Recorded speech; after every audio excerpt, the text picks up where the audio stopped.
안녕하세요 여러분. 저는 피플 앤 비즈니스의 교수 김용성입니다.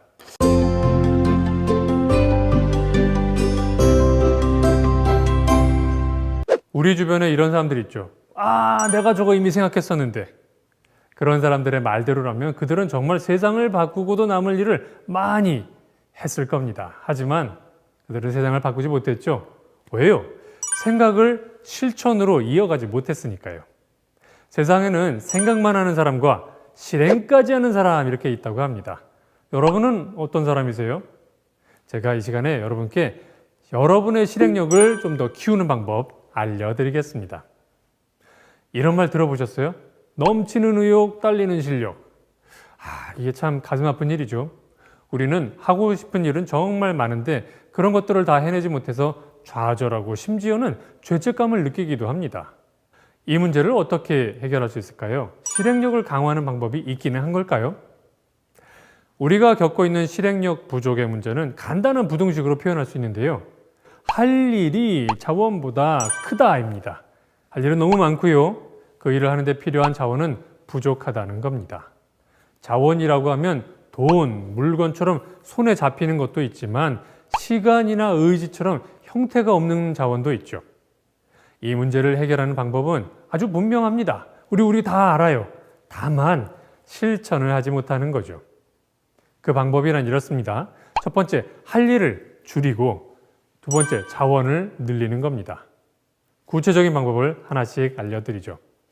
먼저 할 일 줄이기.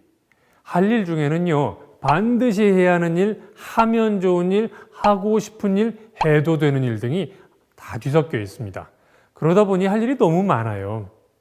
할 일을 줄인다라는 말은 이런 것들을 구분하고 그 중에서도 반드시 해야 하는 일을 가려내는 것을 말합니다. 이때 구분 기준은요, 그 일이 정말 중요한가라는 질문입니다. 중요한 일이란 가치가 있는 일 또는 하지 않으면 문제가 생기는 일이죠. 무엇이 가치로운지는 사람마다 좀 다릅니다. 어떤 사람에게는 경제적 성공이 가치로운 일이고요. 어떤 사람에게는 정치 참여 또는 사회 봉사도 가치 있는 일이 될 겁니다. 그러니 평소 자신에게 무엇이 소중한지 물어보는 것이 필요합니다. 자, 여기서 주의할 것이 하나 있는데요. 중요한 것과 헷갈리는 급한 것입니다. 자, 중요하지 않지만 급한 것이 문제를 일으키는데요. 급하다는 말은 뭘까요? 마감 기한이 가깝다라는 말입니다. 즉, 중요한 것과는 상관이 없는 거예요. 그런데도 급한 일은 종종 중요한 일처럼 보입니다. 그래서 우리가 혼란에 빠지죠. 왜요? 우리는 모두 마감을 놓치고 싶어 하지는 않습니다. 예를 들어 볼까요? 자, 여러분이 운전을 하고 계세요. 근데 옆에서 전화벨 소리가 납니다. 여러분 어떻게 하시겠어요? 대부분의 사람들은 전화기를 찾습니다. 이때 중요한 일은 운전입니다. 운전보다 더 중요한 건 이때 없죠. 그런데요, 전화벨 소리가 꺼질 수 있다는 불안감 때문에 사람들은 전화기를 찾습니다. 자, 이 전화벨 소리가 멈추는 때가 일종의 마감 시간의 역할을 한 거죠. 급하다는 말입니다. 그래서 운전자는 운전이라고 하는 중요한 일을 하면서 거기에 써야 하는 자원을 꺼내서 전화를 찾는 일, 즉 급한 일에 쓰게 됩니다. 그리고 안타깝지만 가끔은 그게 대형 사고로 이어지죠. 자, 이러한 혼란을 판매 전술로 쓰는 사업도 있습니다. 여러분 홈쇼핑 아시죠? 홈쇼핑 방송을 보면 이런 얘기 나오죠. 세일이 곧 끝납니다. 다시는 오지 않을 상품 구성. 자, 이런 말을 들으면 우리 마음에 조급함이 생깁니다. 그래서 우리는 이게 정말 필요한가 생각도 미처 못한 채 그 상품을 사게 되지요. 중요하지 않지만 급한 일에 휘둘리지 않도록 주의가 필요하겠죠? 자, 이제 우리는 중요한 것과 급한 것을 구분할 수 있게 됐습니다. 중요한 일, 정말 해야 하는 일, 이거를 살펴보고요. 여러분이 하셔야 한다고 생각했던 일들 한번 줄여보세요. 자, 이제는 우리 자원 늘리는 방법을 생각해 보겠습니다. 자원을 어떻게 늘리죠?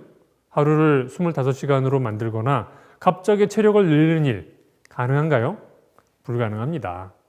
우리가 갖고 있는 자원은 오늘이나 내일이나 그리고 어쩌면 1년 후에도 크게 다르지 않을 겁니다.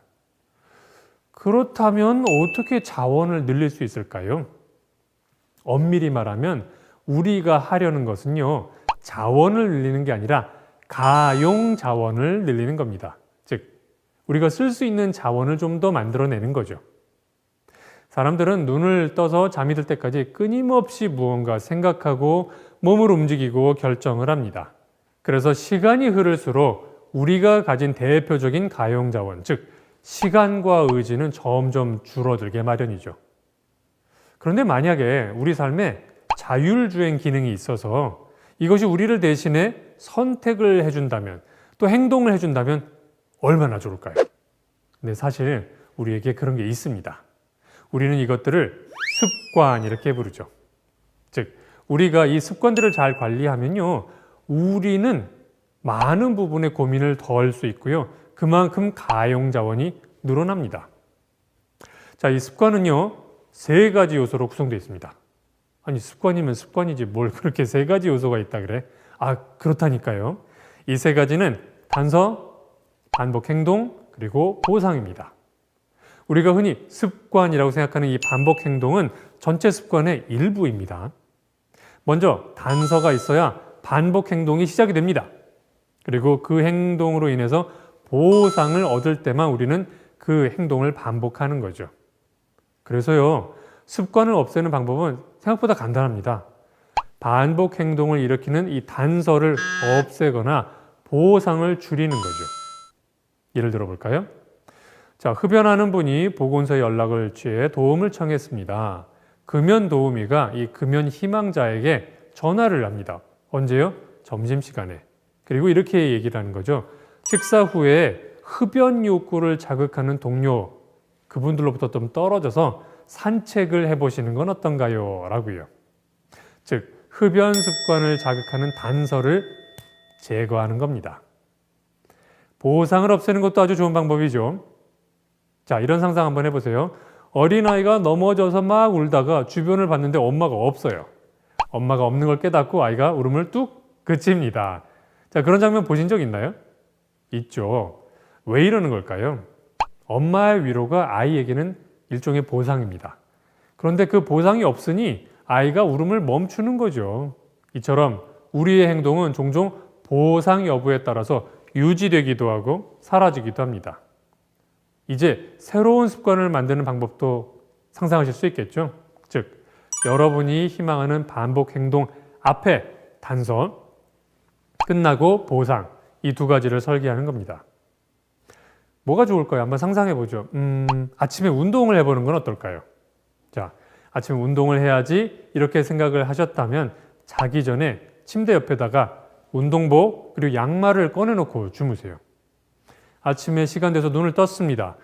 일어나서 봤는데 운동복이 있어요. 이게 단서가 돼서 아침 운동을 시작할 가능성이 커집니다. 이렇게 한 4주만 꾸준히 운동을 하시면 어느샌가 이제 내가 운동을 안 하면 안 될 것 같아 라는 생각이 들 겁니다. 이때 보상을 한번 추가해 보는 거예요. 즉, 내가 원하는 물건이 있다. 사지 말고 꾹 참으세요. 그리고 4주간 운동을 다 하면 그때 사야지 라고 약속을 하는 겁니다. 사고 싶은 물건이 있는데 이걸 일부러 사지 않고 기다렸다가 목표를 달성한 자신에게 선물로 주는 겁니다. 이게 일종의 보상인 거죠. 이렇게 한 달에서 2달간 꾸준히 반복 행동을 유지하면 그 행동은 우리의 습관으로 자리 잡게 됩니다. 자, 이제 이 2가지를 결합해서 삶을 바꾼 사례를 한번 이야기해 볼까요? 이거 실제 사례인데요. 일전에 한 분이 저에게 도움을 청했습니다. 자기에게는 버리고 싶은 습관이 하나 있대요. 퇴근 후에 집에 가면요, 반쯤 소파에 누우신대요. 그래서 좀비처럼 이렇게 리모컨으로 TV 채널을 바꿔가면서 1시간 이상 보는데 그게 영 마음에 안 든다는 겁니다. 자, 이제 한번 분석해 볼까요? 그분이 없애고 싶은 반복 행동은 무의미한 TV 시청입니다. 그리고 그분이 원하는 새로운 습관도 있었어요. 바로 책 읽기였습니다. 어떻게 TV 시청에서 책 읽기로 바꿀 수 있을까요? 먼저 TV 시청을 이끄는 단서가 있습니다. 그건 퇴근, 소파, 그리고 리모컨이에요. 그래서 그분은 가족들에게 저 리모컨을 내가 집에 오기 전에 어딘가에 숨겨줘 라고 부탁을 했습니다. 왜냐? 퇴근이랑 소파를 없앨 수는 없으니까요. 대신 그 리모컨이 있던 자리에 책을 두었습니다. 책이 새로운 단서가 되는 거죠. 자, 그리고 보상도 설계했습니다. 자기가 책을 다 읽고 나면 온 가족이 외식을 하는 겁니다. 성공을 자축하는 일종의 셀러브레이션 뭐 이런 거죠. 자, 그런데 여기에 흥미로운 변화가 추가됐습니다. 그분의 아이들이 아빠 옆에서 책을 읽기 시작한 거예요. 심지어는 아빠가 책 안 읽으면 옆에서 얘기해요. 아빠 책 읽어야지. 왜냐하면 그래야 아이들이 외식을 하니까요. 결국 그분은 책을 다 읽었습니다. 완독을 하고 나서 가족이 함께 외식을 즐겼고요. 책 읽는 습관은 그 이후에도 계속 유지가 됐습니다. 정리해 볼까요? 여러분, 실행력을 높이고 싶으신가요? 그럼 두 가지를 기억하세요. 첫 번째, 해야 할 일을 줄이는 겁니다. 이때 중요한 거, 중요한 일만 남기세요. 중요하지 않은 일은 과감하게 버리세요. 그리고 중요하지 않은데 급해 보여 이 유혹을 이겨내는 게 정말 핵심입니다. 자, 두 번째, 여러분 인생의 자율주행 시스템을 만드세요. 뭐냐? 습관인 거죠. 그래서 여러분이 원하지 않는 반복 행동을 일으키는 단서는 없애시고 여러분이 그 자리에 바라던 반복 행동을 집어넣어서 새로운 습관을 만드시는 겁니다. 그러면 습관이 여러분의 일 상당 부분을 대신해 주기 때문에 그만큼 자원이 남게 됩니다.